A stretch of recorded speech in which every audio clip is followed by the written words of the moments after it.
Et voilà un déplacement présidentiel qui prend évidemment une tournure particulière dans ce contexte. Bonjour Christophe Dansette.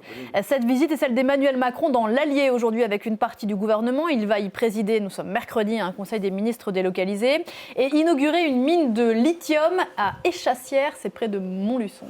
Oui, parce que cette crise pétrolière, elle commence, on l'a vu là dans le sujet, à montrer notre vulnérabilité face au pétrole importé.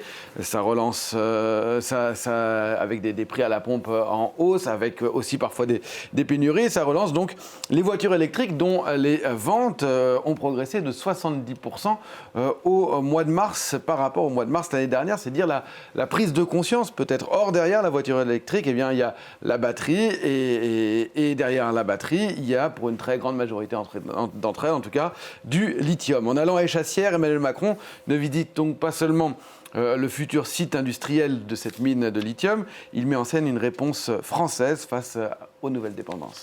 Et alors cette mine, justement, que représente-t-elle ?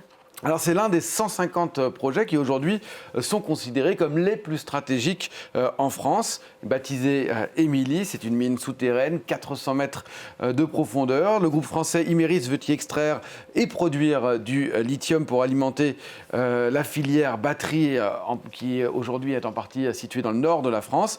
C'est un investissement d'1,8 milliard d'euros auquel l'État français va d'ailleurs contribuer à hauteur de 50 millions d'euros. À terme, le site doit produire environ 34 000 tonnes d'hydroxyde de lithium par an pendant 50 ans, de quoi couvrir les besoins d'environ 700 000 voitures électriques chaque année. Pour vous donner un ordre d'idée, c'est plus que 2 fois les ventes de voitures électriques enregistrées en France l'année dernière. Mais attention, cette mine, ce n'est pas pour tout de suite. Le projet a pris du retard. La production n'est pas attendue avant 2030. Autrement dit, c'est un projet stratégique, oui, mais dont les effets ne se verront pas avant au moins 4 ans.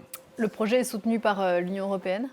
Oui, Bruxelles le considère également comme stratégique et la Banque européenne d'investissement y injecte environ 200 millions d'euros. La Commission européenne a multiplié les initiatives ces derniers mois pour réduire la dépendance européenne aux minerais importés, de Chine notamment, mais pas que. Si on prend l'exemple du lithium, eh bien, environ les 3/4 de la production de lithium vient de 3 pays. Vous les voyez ici, l'Australie, le Chili et la Chine. La Chine qui, elle, en raffine la très grande majorité, 70%. C'est dire à quel point on est dépendant ici en Europe sur ce terrain-là.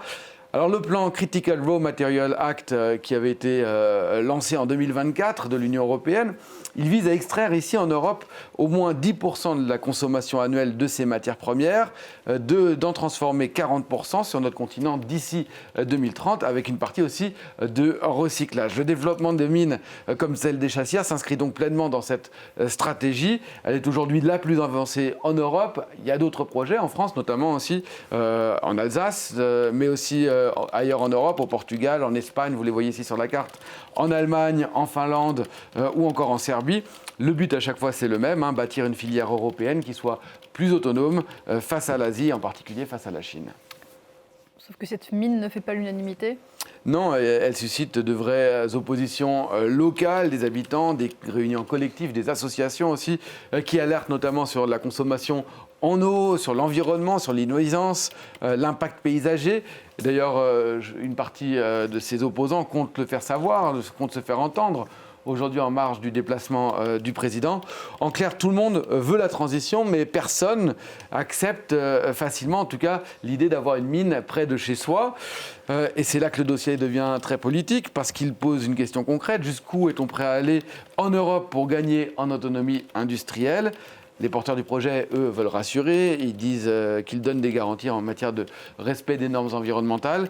Emmanuel Macron, lui, en tout cas, veut accélérer, simplifier des procédures administratives, rendre les recours plus rapides, ce qu'il appelle la stratégie Notre-Dame, du nom de la cathédrale parisienne, avec les permis qui avaient été accélérés pour la rénovation de cette cathédrale après l'incendie. Merci beaucoup Christophe.